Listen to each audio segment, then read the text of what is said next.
Welcome to Cosmic Compass, the leading astrocartography and locational astrology podcast.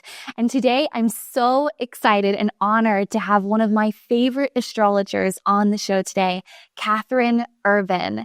Catherine, I've been such a fan of hers for years when I found her episode on the Astrology podcast on secondary moon progressions, and just such a fan of all her work. And I'm so excited to have her on the show. Catherine, thank you for being here.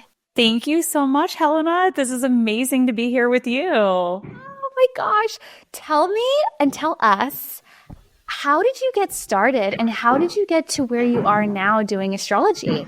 Oh my goodness. So I guess the version that I haven't really told is that I got into astrology because I was into paranormal. I got into like ghost stories, and I got on these like forums, and I wanted to like read about ghost encounters.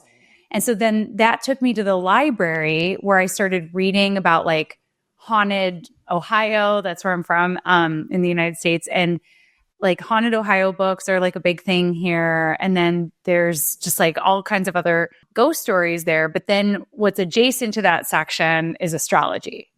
And I was like, oh, I've also heard of that. I'm also into astrology. My cousin like read my horoscope for me one time when I was in like, I don't know, elementary school. And so I just like got into that too. I think one of the first ones I looked at the library was the birthday book, of course. And then you just start asking questions like, how could they know this about me? I kind of met it with curiosity and reverence, but also like a little bit of skepticism. Like, how could someone know this about me?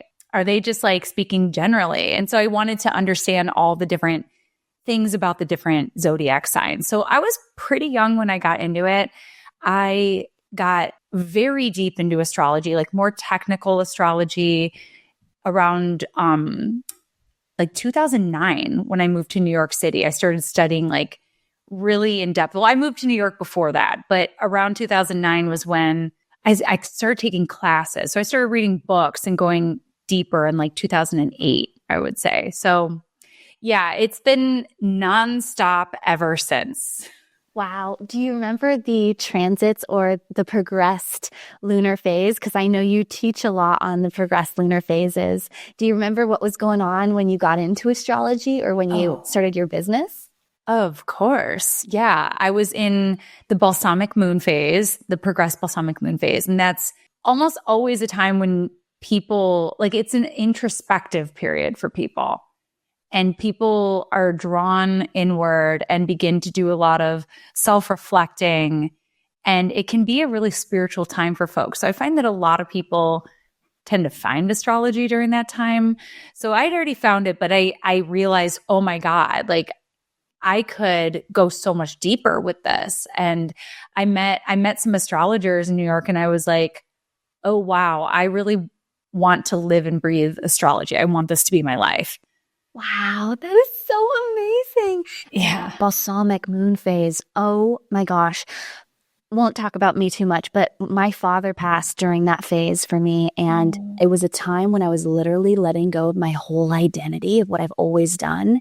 And that was when I got deeper into like your intuition and writing to your intuition and connecting with, something more spiritual. That was literally when I got into a lot of spiritual modalities, was that balsamic lunar progressed phase. So cool that you got into it then as well. Wow. So you were in New York and you were connecting with people and finding this. And was there a moment that you thought, like, this is what I want to do for work? Yes. What was going on? What led you to that moment? Oh my God. Well, I was trying to figure out what I wanted to do. I moved to New York with my cosmetology license. I'd been working in hair salons, but for my family, it was really important that I went to college. So I was like, okay, well, I'm going to go to college in New York because that's where I want to live. And I found a school that I really liked, and I was majoring in theater simply because it checked a lot of boxes for me. I felt that my hair and makeup skills would transfer really well. I loved history, and I loved learning about history. And it was a liberal arts college, so I was like really into that aspect of it as well. But when it came down to it, I was like, I can't choose this as my profession because I don't have the passion for theater that literally everyone else around me has. And so I was kind of like, well, what am I going to do? And I ended up dropping out my senior year because there was an astrology class that I wanted to go to. And I realized, you know what, I'm going to go do this and I can always finish my degree later. So I still am planning to do that at some point. It'll probably be related to my astrological studies in some way, but that was why I was like, I need to go take this astrology course right now. And it was the strongest feeling that I felt. And everyone thought I was insane. My family thought I was crazy. Like, you're so close to being finished, but I never felt so sure about something in my life. Oh my God, that feeling. And so what were your first steps? Did you do like in-person readings? Like, was it online? Did you build a website? What were your first steps? So my first steps were taking classes, reading as much as I could, going to conferences, and then I started just wanting to read for my friends. So I began by reading for friends, people I knew. That led to bartering and trading, like readings for other healing services. I had a lot of friends who were healers or yoga teachers or past life readers. Like, that was just the world I found myself in. And so I did a lot of trades with people. And then eventually I did start charging for readings. And I had a few paid clients in New York, but I still didn't feel super confident about charging for it. However, when I moved back to Cleveland in like 2012. And that's when I realized, like, okay, like, I really do want to support myself. Because, in the spiritual community, there's a lot of like, this should be an offering and I don't want to bring money into this. And so I had to go through a lot of healing in that regard to realize that this is energy exchange. My energy is valuable.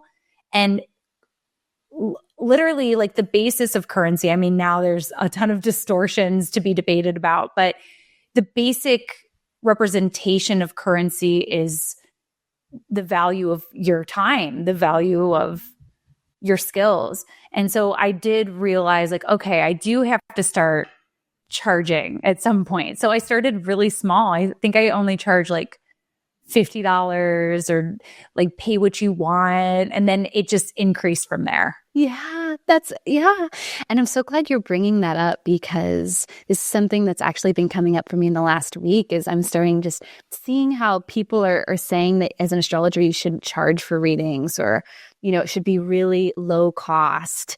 And it's a business at the same time. It's a spiritual business. It's a heart-led business. We're here to be of service. But also we've got to pay our rent, Exactly. Yeah. Yeah, no, people who are in, like, I mean, this is why churches don't pay taxes, because they need the money too, right? I mean, spiritual people deserve to live in a sense of comfort and security and even abundance as well. Yeah. And the great thing about it too is that, I feel that astrology has been so good to me, and I want to give back. So I give back in other ways. Like right now I have 2 slots available for a scholarship to come study with me. So, there are ways that you can give back. I have people who reach out to me and say, hey, are you able to do like a sliding scale session? I'm like, of course, because I was there before. So yeah. Love that. Yeah. It's so important. And I also think, I think there's also, I've gotten some pushback just because I'm very open about selling, and like, I'm very open about marketing my services every day. Like and for me, it's no shame. It's a feeling of like, I have an opportunity that people can work with me, and I'm alive and I'm available. I'm here on earth. I have so much energy to give. Like, it's a disservice for me not to sell every day. You know what I mean? Or like to talk about my offerings. It's kind of my mentality that I have as a business owner. But so what is your favorite thing about astrology? Like all the different fields, the tools, the niches, my thing, I'm obsessed with location and place. What is your favorite aspect of astrology? Okay. So my favorite technique is solar returns. Ooh. Yeah, that is like my bread and butter. That is my obsession. Like my practice has shifted a lot over the last 15 years, but solar returns, like when I found the medieval solar return, I was drawn in a way that I hadn't been drawn in before. Like you have your niche, locational astrology. A lot of people have their niche. I felt like I was in the game a long time before I found my niche. I didn't know what it was. I was just like, I'm just a predictive astrologer. And so when I found the medieval solar return, and which, by the way, is used hand in hand with annual perfections. Yeah, it's a different approach to the solar return than a lot of people first learned about with the solar return. So that is my primary focus. And the bulk of my sessions are centered around that technique as well. Oh my gosh, I don't know anything about medieval solar returns. I'm so excited. So what is like the basic like framework or idea around it? And how is it different from like the typical solar return charts you see? Yeah. So the thing about it is that we understand that the solar return is like a progression. We're advancing the chart forward to see, like, if the natal chart is the story of a person's life, annual perfections tell us what part of the chart is speaking the loudest each year. And then we look at the solar return chart to add nuance to that. So we do look at it as like a progression. The sun is returning to its same location. This is very predictable. It happens about the same time every year. So if we want to understand what does the year ahead have in store, the astrologers were looking at it by like returning the sun to its natal position. So my point of this explanation is that we use the natal location. So when I first encountered solar returns, it was like, use the location where you are. You can travel, you can change it. Or use the location where you live, where life takes place. And all those things made sense to me at the time.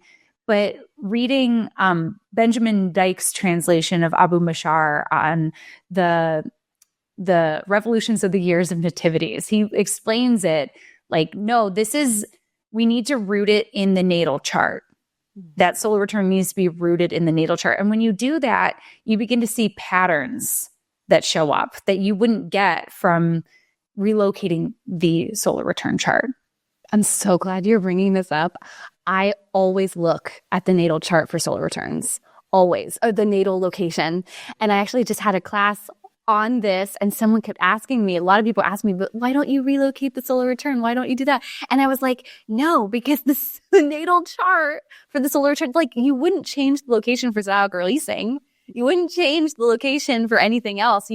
Yeah, I'm so glad you're saying this, because that's what I use too. And I find it works. Well, I'm so glad to hear you say this, because, with an emphasis of location in your practice, like, I'm sure a lot of people are confused, like, Helena, why aren't you relocating the solar return chart? No, yeah, I'm always focusing on the natal, because it's like what you said, patterns. Like, you're going to get the most data because you'll be able to look back on your life every year and see those patterns.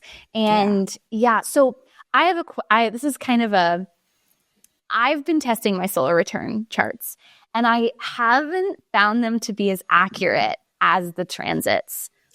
Do you think that solar return charts are more of like a symbolic kind of undercurrent of what's going on psychologically? Or do you think solar return charts can literally show what's happening externally in your life?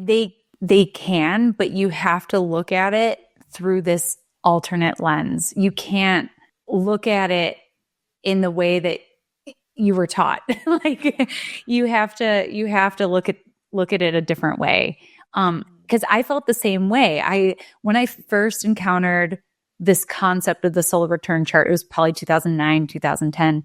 And I loved the idea of it. I really wanted to use it in practice. I love this idea of a birthday chart, but I ran into the same thing where I found that I would go through the progressions and the transits with my clients, and then the soul return chart just like had seemed to have nothing in common with everything else that I just said. And so I eventually phased it out. But the thing is that when you look at it through the medieval approach, which you're prioritizing the Time Lord, not the sun, it changes everything. So let's say Venus is your Time Lord that year in annual perfection. So you'd be focusing on what Venus is doing in the solar return chart. Yes. Yeah. Yeah. I'm going to have to look back at this now and like do my charts again. Oh, yeah. Fascinating. So what are like, so I know people use solar return charts. They use them as like an isolated chart. And you can get a lot of information just from the isolated single chart of the solar return chart, right? I don't look at it at all without considering the natal chart, because like using Venus as our example, we need to see what Venus is saying in the natal chart about the natal promise. What does that Venus say about a person's life? How does that Venus show up in that person's life? What houses does it rule? And then you look at it, what it's doing in the solar return. Is it way more challenged than the natal condition, or is it improving in condition? And that's going to tell us a lot of information about that person's year. So let's say, for example, Venus is ruling your 10th house. And let's say you have a really strongly placed Venus in your chart, which is saying nice things about your career. But let's say in your solar return, Venus is struggling a little bit more and it's in an opposition with Uranus. And we could say then, while you typically experience a great deal of stability and ease professionally, this is a year where it gets a little bit more tumultuous. There's going to be some more surprises this year. Yeah. Yeah. And so things to look at too with condition are like, like sign placement that Venus is in that year, aspects, all of that. Oh yeah. Essential dignity, accidental dignity, retrograde, combustion. Like you want to consider all those different things, aspects. Yeah. Yeah. And then, because one of the things that I did was I was just looking at my isolated solar return charts. And as an example, and those that are listening, to the podcast, you'll remember this episode where I talk about solar returns. But it was Saturn ruled in the Saturn return chart. And sorry, sometimes the camera may pause for a second. That's okay. Watching the YouTube version, it might pause sometimes. But I had Saturn ruling the chart. It was Aquarius rising. And then Saturn was in the second house of money, and it was opposing the moon exactly in the solar return chart. And I was like, ooh, it might be a harder year financially, or just more feeling isolated or something emotionally going through a more difficult time. But then I had this beautiful stellium of it was like Jupiter, Sun, Venus, and the 4. And I was like, oh my gosh, am I going to find my home? Am I going to base myself? Ended up being, I traveled most of the year and I was never at home. And it was my best year financially. So I was like, wait, maybe I'm doing it wrong, or maybe I'm looking at it wrong. I think one, not laying it on top of the natal chart. It's as a bi-wheel. And then two, not focusing on the Time Lord is really big. Yeah. Yeah. Yeah. It'd be interesting to go back and look at it through a different lens. Maybe we can do that sometime. Oh, cool. Yes. I want to book a reading with you and do a solar return reading. That would be amazing. Let's do it. Solar return chart. So tell us, for those that are beginners or listening, what essentially does a solar return chart show? Does it show kind of the year ahead, and it's the chart for your birthday for the year ahead? Yes. So if you're looking at it as just a standard standalone chart, it's going to be harder to do that. But if you look at it through the medieval lens, yes, this is a chart that can give you a lot of information about the themes for the year ahead and what's active and what you're focused on and things that are happening and how you're feeling about the year in general. So those are the main things that I look for. And then I, of course, look at the transits as well.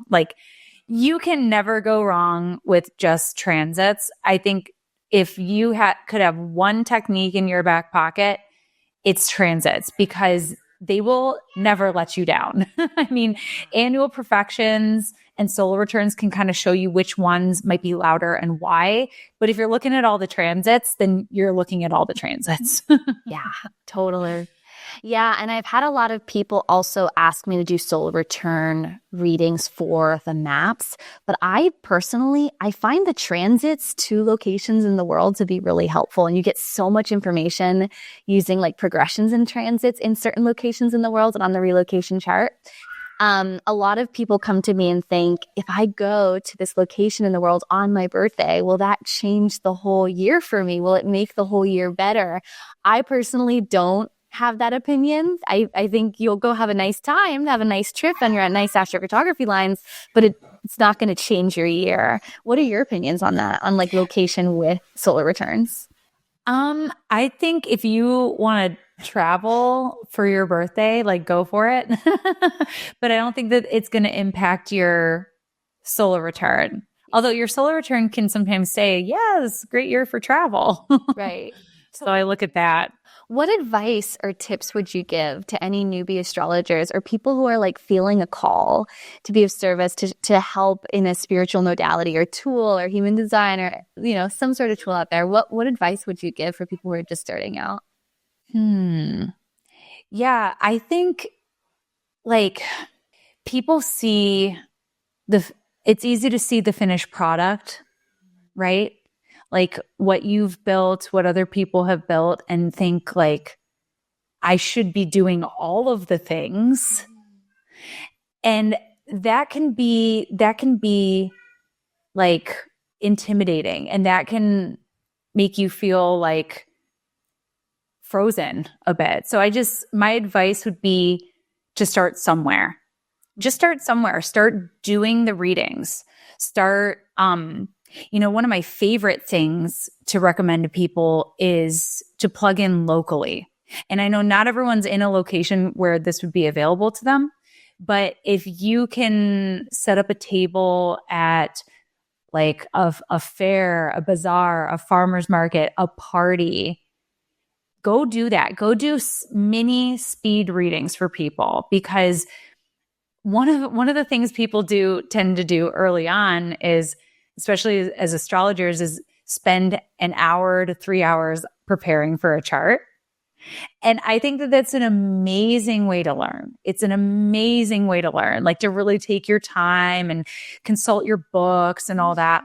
But once you've done that for a while, go speed read. Go do 10, 15-minute readings at parties, because it's going to help you to kind of spot things in the chart. It's going to help you to also realize, like this used to happen to me when I would do this, is I would get the same placements. And if I wasn't so sure about that placement, I knew I had to go home and do some studying. And I feel like the universe will do that to you. Like, hey, let me help you out. Let me show you some things. And you'll learn, like in a really quick way from connecting with people in that way. And then it's a good way to say, if you want a longer session, here's my number, here's my business card, or even better, here's my social media handle. Yeah. Brilliant. Oh, I love that so much. Yeah, I struggled with that so much in the beginning. I would spend 2 days poring over books and just going over everything that they might ask me in a reading, so that I was prepared with all the answers. And then you go to the reading and it ends up being so fun and so easy and so flowy. And my students in my locational astrology program, they also struggle with like how to plan for readings. Like what is the main things to look at? And I always say you should never be using more time than the reading. So like if the reading's 60 minutes, don't use more than 60 minutes to prepare for the reading. Yeah. Do you have kind of like a system or a framework of how you prepare for readings, or what your kind of guidelines are?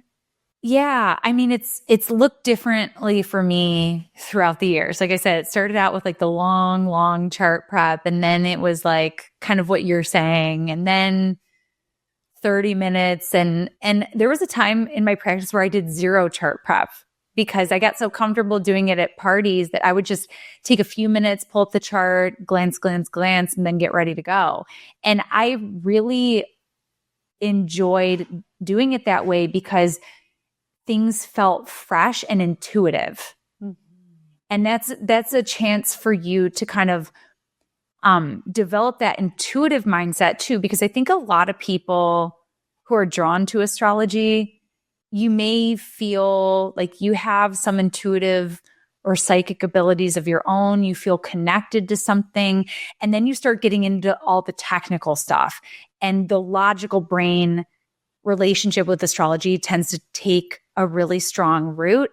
And that's the nice thing about being able to read on the fly, is that your intuition is drawing you to different places, and it just feels really alive, I think, versus like rehearsing it out in your mind. So if you can get to that spot, you're gonna learn some things that the books can't teach you. Yeah. And like listening and honoring that intuition too.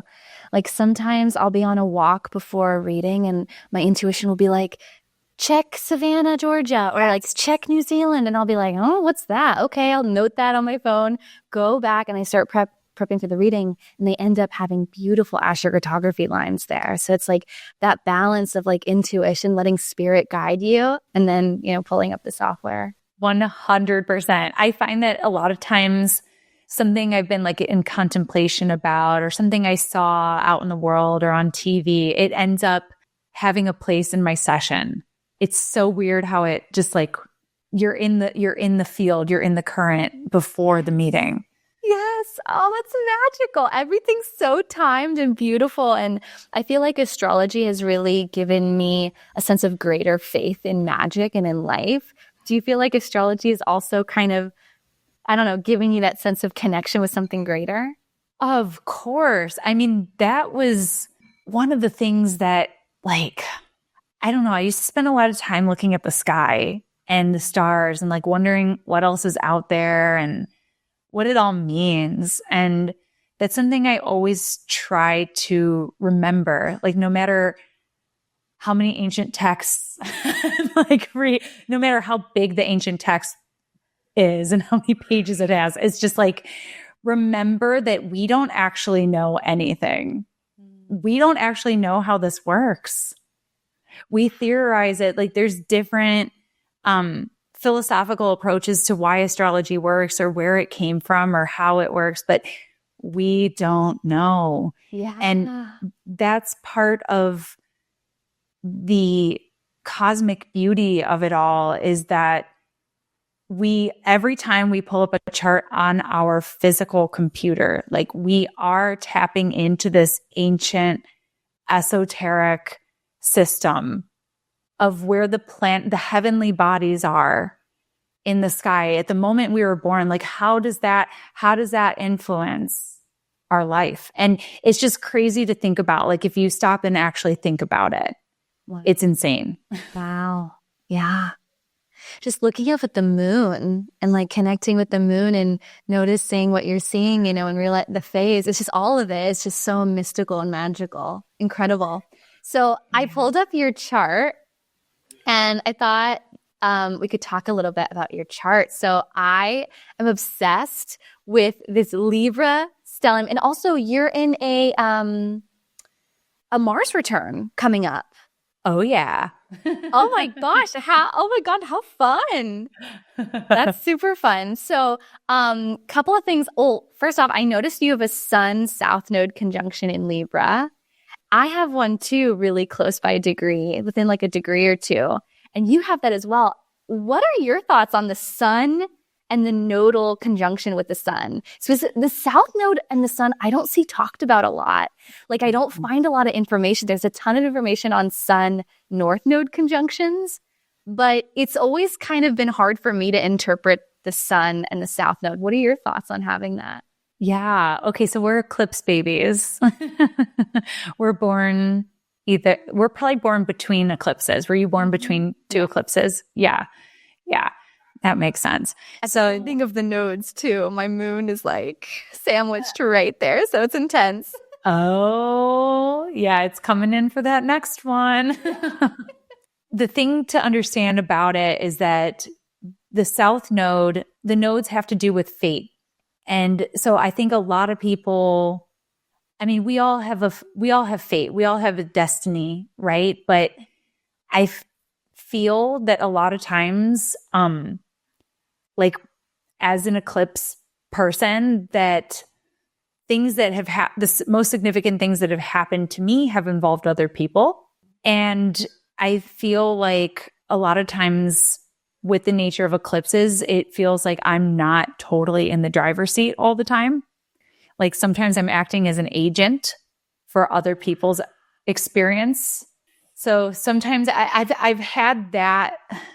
I've meditated on that for many years.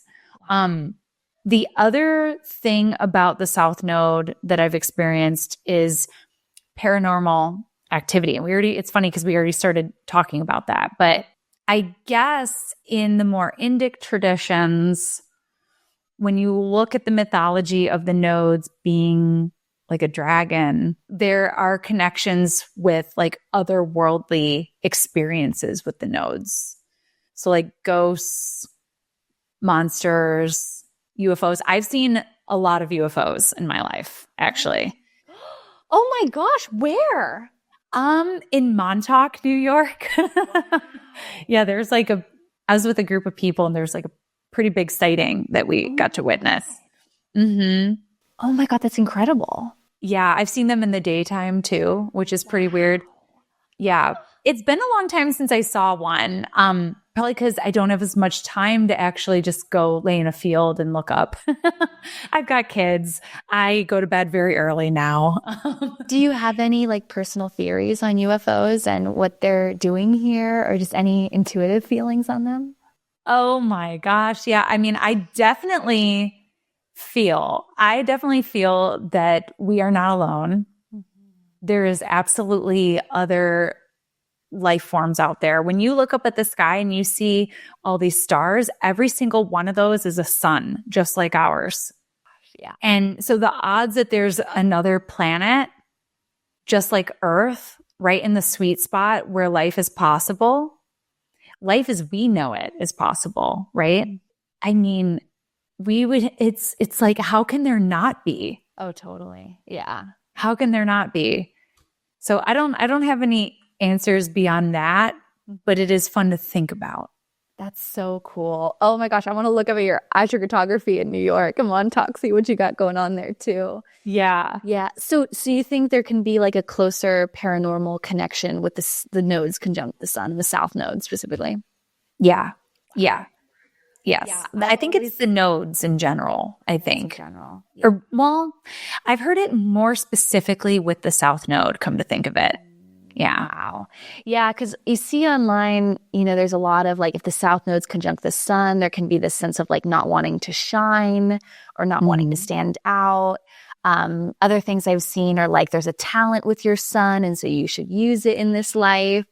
So I've seen lots of different things. Usually it's quite negative though, the South Node conjunct sun things. But I don't know. I find it to be actually that what you said is like, there's just a sense of extreme fatedness and how like things you do really impact people around you. And for me, it's in my 7th house, in my partnership house. And I find a lot of my one-on-one connections, there's a lot of that. Fascinating. Yeah. Yeah. The other thing I've found about it is that what you were saying about like a diminishment of that solar principle, that's absolutely there. And especially for me as a Libra, like my sun is fallen in Libra. Yeah. Like it's shown up in many instances in many different ways in my life where it's like, oh yeah, you have a voice too. Oh yeah, your opinion matters. And I've had to like work on confidence a lot and learning to be comfortable, like sharing myself with other people. Because I think there's a tendency of that diminishing energy of the South Node to lessen that solar strength of identity and shine. So I've done a lot of remediation on that, to be honest. Oh, what does that look like? Just like sun practices. It's funny, I'm not wearing any right now, but like wearing gold. I actually have a sun Astrological Talisman on by, Christopher Warnock from Yes. I got this recently. So I wear my talismans to connect with the energy. But that's so cool. Yeah, to like strengthen that sun. And I've worked with Regulus from Sphere and Sundry too. Oh, cool. So yeah, that one helped a lot, I would say. So yeah, if you have any like sun issues, whether it's South Node or Sun in Libra, or let's see, Sun in Aquarius, or any like strong Saturn stuff to your sun, get yourself some sun oil. I love that. Oh, that's beautiful. Oh, that's so great. Oh, I feel like we could talk all day about so many different things because I'm so interested in all the paranormal stuff. And I do want to mention, like, I've always felt a strong connection with ghosts and spirits. Oh, yes. My dang life. Whole life. And like, even I was staying with a friend in an Airbnb recently. I walked in immediately and I was like, there's a spirit in here. It's crazy. Yes. I have places like when we used to go to the bars and stuff like that in my early 20s and everything like that, there was like haunts. We call them haunts for a reason. That I would refuse to go into. I'm like, you guys go ahead. Like, I know this place is like cool or whatever, but I am not going in there. Wow.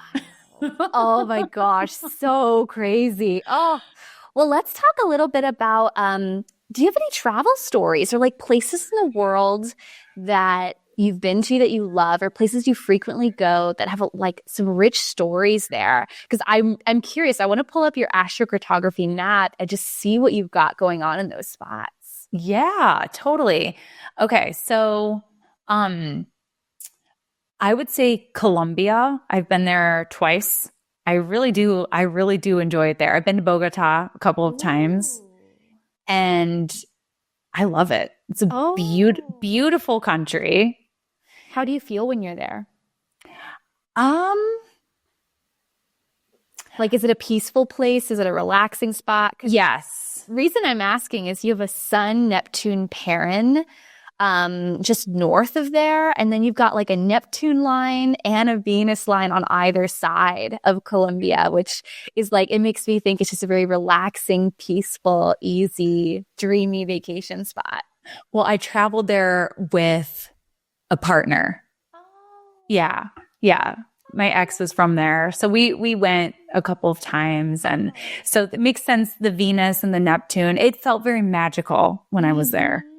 Yeah. And you have Neptune setting. So it's on the descendant there. It's all about other people, partnerships, relationships. I love that. And that's where he was from. Wow. That's so cool. I find that a lot with my client readings. People will meet their partners on the Neptune descendant lines. They can be kind of hit or miss. Like, people sometimes can stay with a partner there.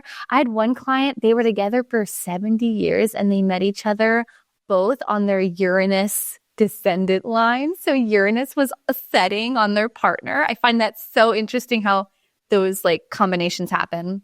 That's so cool. What other places? I know New York, you mentioned Montauk. You have a Venus line close by, the Venus IC. Do you like the East Coast in general? Yes, I would say I'm more drawn there than the West Coast, because if you look at my West Coast line, you'll see why. Oh, yeah. You've got Saturn setting, Saturn on the descendant. You've got Pluto in the ocean, but it's technically within orb, Pluto setting, and then Uranus setting. So these are all relationship lines, or the energy that's emanating, from other people or toward you, but Uranus, Saturn, and Pluto. Have you had any like hard relationships with people out there, or just like, challenging situations come up from when you're on the West Coast? So not necessarily. However, when I went to LA, because my husband, we knew each other from growing up and we were always buddies. And when I moved to New York, he moved to LA.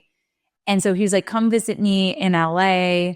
I traveled out there with him, actually. Like, he'd moved home. We traveled out there. And I just didn't get what the buzz about LA was about. Mm-hmm. Now, granted, we were young. We didn't have a lot of money. We kind of just stayed at his place. So we didn't like hit up all the cool spots or whatever. But I was just like, I just don't feel great here. I don't get what the hype is about. So don't come for me, LA.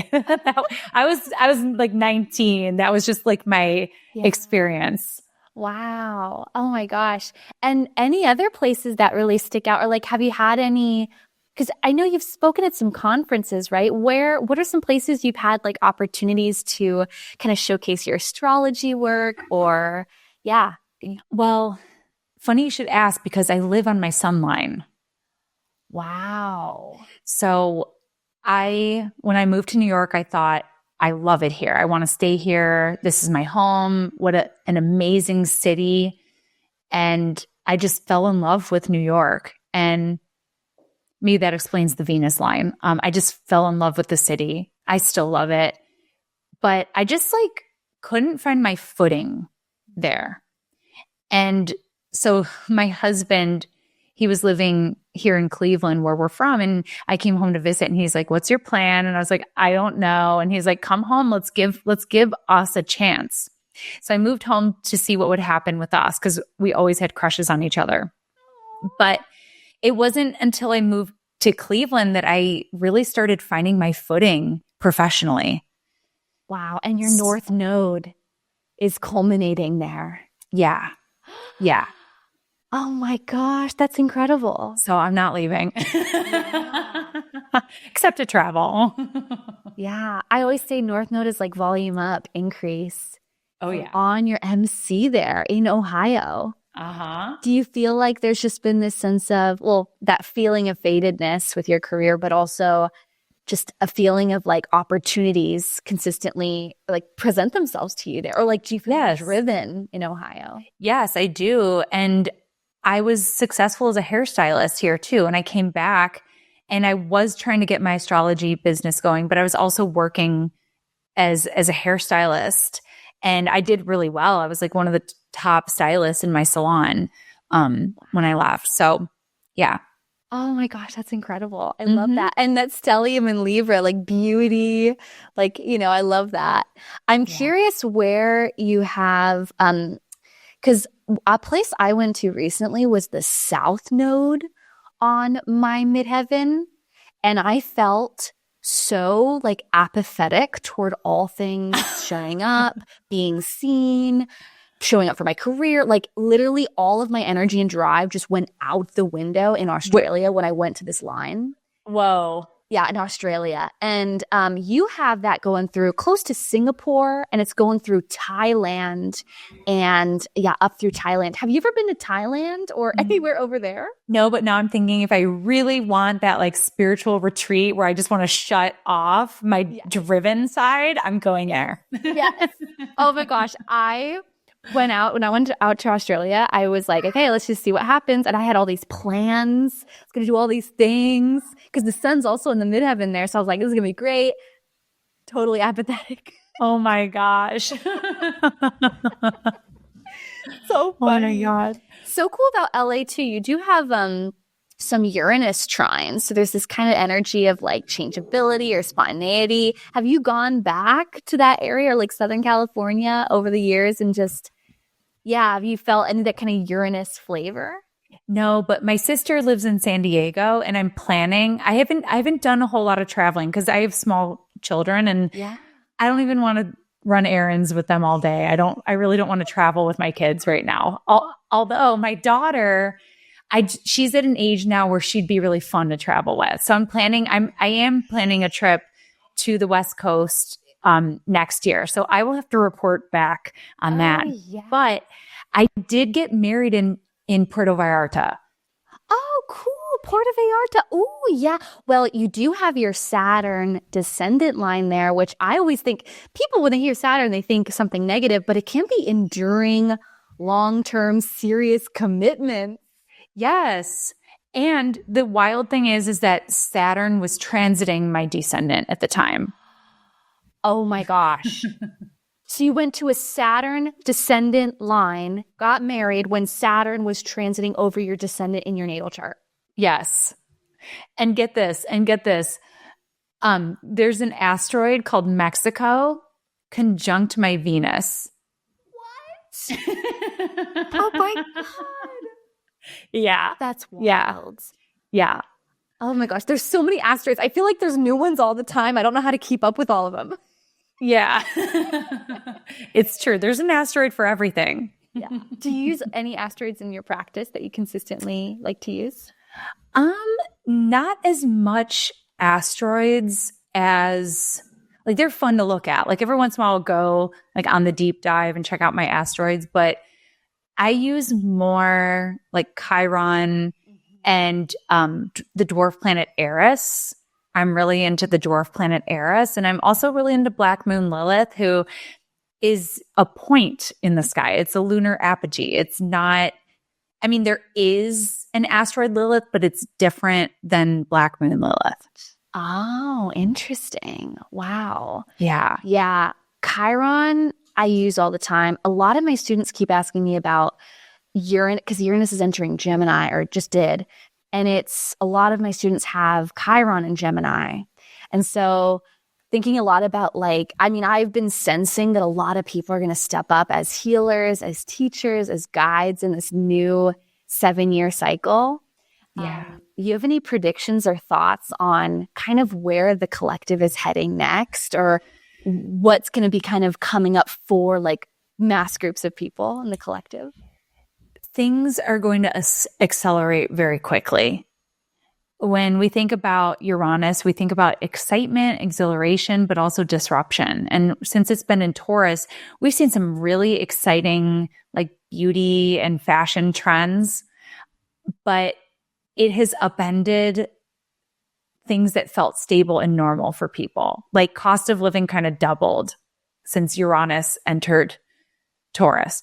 So like there's a lot more insecurity for people when it comes to basic things like food and shelter from Uranus and Taurus. So Uranus and Gemini, things are going to move so much quicker. I see this as being an accelerant for technology. And even like for you and I, what's been amazing for astrologers since the pandy has been like the technological developments, which have allowed us to work more remote and see people from different places all over the world. It's so cool. And it's like, it just keeps getting better. So I feel like we're going to see a lot more possibilities. Like someone said to me, one of my clients said to me, hey, have you ever thought about using AI to summarize your readings? And then that way, when they return, you can remember everything that you talked about. And you know, I like that idea. I'm cautious about AI as well. Like I'm trying to use it really responsibly, although that's my favorite idea I've heard so far. Yeah. I'm just like summarize this because I do remember things that we talked about, but my memory has to get jogged, you know, but I could also just take notes after my sessions.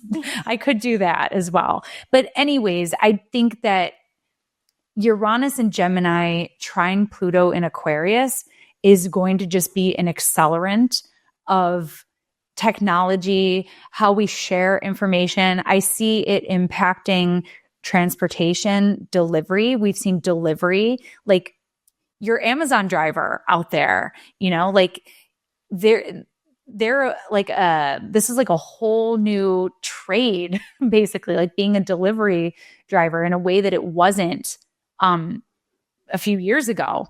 So I think we're going to see advances in delivery. We're going to see advances in technology.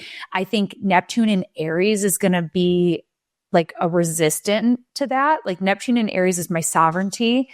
And I don't want every word that I say being sent to advertisers, for example. And so I'm seeing like a lot of millennial parents get their children cord phones, like landlines. Wow. So that it's like, hey, if you want to have autonomy and talk to your friends, cool, but you're not getting a smartphone at a young age. Wow. So I think we'll see the landline come back in a cool new way. Oh. Like, do you remember being young and those like fun color cordless phones came out? Yes. It was the Lizzie McGuire era. Yeah. Yes. It was so fun. I bet we're going to see like something like that, like to make technology, retro technology cool again. Yes.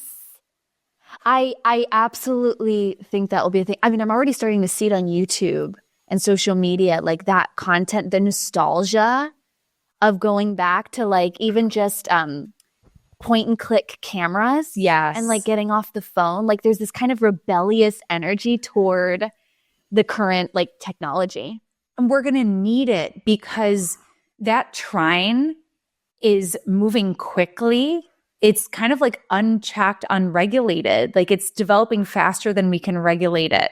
So I think something we're going to see with Pluto in Aquarius is we're going to see ethics, like the boundaries of ethics be really challenged and pushed about what technology can do and its place in our life. And so I think this period with Uranus and Gemini is going to be quick. Like, let's make it. Let's see what we can do with this. And then I think once Uranus enters Cancer, that protective, the radical desire to protect and shield, it's gonna be like this full circle thing. Wow. Do you think social media will still be a thing over the coming years with Neptune and Aries? Yeah, I think we'll see more people choosing to take space from it and to get away from it. But I think it's going to continue to be an exciting place for people while Uranus is in Gemini. But I think it may also get overwhelming for some people as well. Yeah, Jupiter and Gemini, it felt really overwhelming. Like I agree. So much information. Everyone I know has like taken time off social media with that transit. Oh, I agree. Yeah, completely. What are your thoughts on astrologers building businesses, starting their businesses, but now with AI? Do you think it will disrupt the astrology industry and those that are doing readings? I personally think that it'll still be around. Readings and AI won't disrupt that, but what are your thoughts on it? It's interesting that you bring this up because someone actually just told me today that on Facebook you can get like an AI astrology reading. Oh my! So they're gonna try to replace us, but they can't. Yeah, they can't. Nothing can replace human compassion, relatability, connectiveness. I mean, that's half the thing. Like when you go see an astrologer, you're looking for guidance. You're looking to be understood. You're looking to be seen. Same thing when you look for a therapist. You're looking for someone to understand you. And I think that same thing in therapeutic spaces as well, like mental health spaces, is that some people are turning to AI for therapy. I think it will be supplemental. I think people will use that who perhaps are in a place where they can't pay for therapy or they can't afford it. And so that's a good place to start. It's better than nothing. Mm-hmm. But yeah, I don't and maybe that's the same thing with astrology. Like it's a good place to start. Like I know people who are like, I know how to calculate my chart, but I don't know how to interpret it. So I ask AI to do it. And the problem is that AI takes information on the internet and there's a lot of misinformation about astrology on the internet. Yeah. Like the amount of times I have to talk people down off of a cliff because their child has an 8th house sun or something like that, or like a 12th house sun. Yeah, I mean, or for themselves even. There's a lot of misinformation out there. Yeah. Yeah. Yeah, I really think that the jobs where it's building relationships, and I feel like as astrologers, it's a huge part of our job is just building relationships with people. That won't go away. No. And also what we do, it's like a holistic art form. It's a language, there's so many ways you could see something too. Yeah. Like I could see how AI would be a cool assistant. Like, and I know that it's not going anywhere. So we may as well learn to use it responsibly. My friend Patrick Watson is developing an AI software. So I'm interested to see, and he says too, it's like, it's meant to be your companion, like to support your practice. Personally, I think it would be cool. Like if I had an AI robot who just like knew all the ancient texts and I could be like, okay, what what does Dorothea say about this? Like, instead of having to go back and check all my notes and really read it, like that would be cool. Yeah. That would be cool. Oh, make life so much easier. I know. Oh, what's something that you're excited about as an astrologer? What's something that you're just lit up by? And like, yeah, what's next for you in terms of what you're excited by? Well, I'm excited that people who are coming into astrology have access to so much and so much quality experience. Like I felt like even though I've been studying astrology for longer than some people, that I was learning traditional astrology for the first time right there with you all in like 2015. You know what I mean? So people coming into astrology now have that advantage of these concepts being better synthesized and more easily digestible. And so you can have a teacher who like understands it and you learn it. And like you're learning about essential dignity right away. And that's going to help people out a lot. So I'm really excited to see what people do, like the kinds of research people do. I'm excited about Babylonian astrology right now. It's kind of having a moment. The way that like Hellenistic astrology had a revival in the 1990s, and thanks to people like Chris Brennan, made it super accessible. Like everyone has access to this now. Yeah. But Chris is doing a lot of Babylonian research right now. Wow. And Patrick Watson gave 2 lectures at NORWAC about Babylonian techniques. So we're seeing there's quite a buzz about Babylonian techniques. And that is something that AI is actually helping us have more access to as we're able to translate these ancient Sumerian tablets. Oh my God, that's incredible. Right? Okay. So like there's a lot of questions we have about where some of our techniques and traditions originally stem from. And I think we're going to see it. We're going to see it come out. It's going to change the way we relate to our history. And I'm just like so lit up about it. Oh, that's so amazing. I want to do some research now on Babylonian. I'm going to look up medieval solar returns and Babylonian astrology. I'm so excited. Yeah. Always learning something new.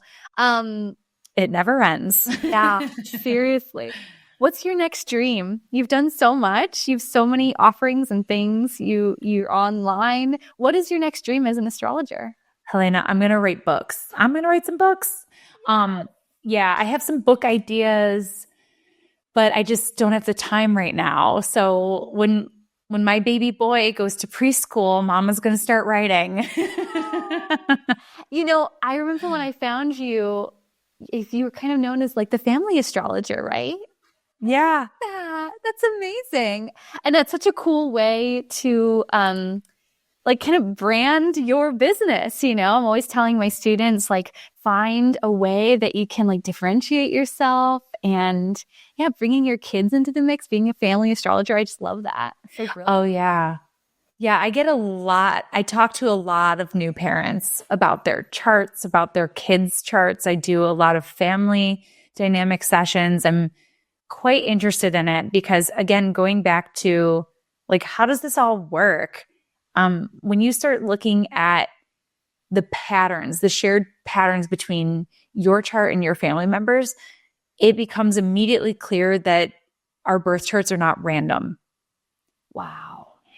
And so that's just a point of humility for me, like contemplation about like all of that and how our charts, like your birth was someone's transit, a big transit in someone's life, and a permanent one. Because that synastry can then be looked at as like a permanent transit. So yeah, that's something I'm always interested in, is like family astrology. Yeah, I was on a walk a few weeks ago and I literally just thought of the fact that when my husband was born, he's Jupiter in Cancer. Oh, yeah. Cool. So that's his Jupiter return right now. Yay. And it just randomly popped in my head, oh my gosh, his mom is a Cancer rising. She had Jupiter on her ascendant, close to degree to the ascendant, when she had Alex, my husband. So that must have been a really happy moment for her. Yes. And it's just wild how like sometimes you think about that, like just like how it affect your mom or your sibling, what was going on in the chart for the transits for your brother or your sister. It's just wild. Completely. Yeah. That's awesome. That's so cute. I like that synastry. Yeah. Where can people find you and what are you doing now that people can work with you? So you can find me at catherineurban.com. That's where I post everything, offerings, classes. Sometimes I write things and put them up there. Again, I don't have as much time now that I have 2 kids. And I'm also on Instagram at AstroCatherine.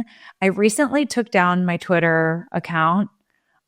I just couldn't do it anymore. So now I'm on Blue Sky and Threads also at AstroCatherine.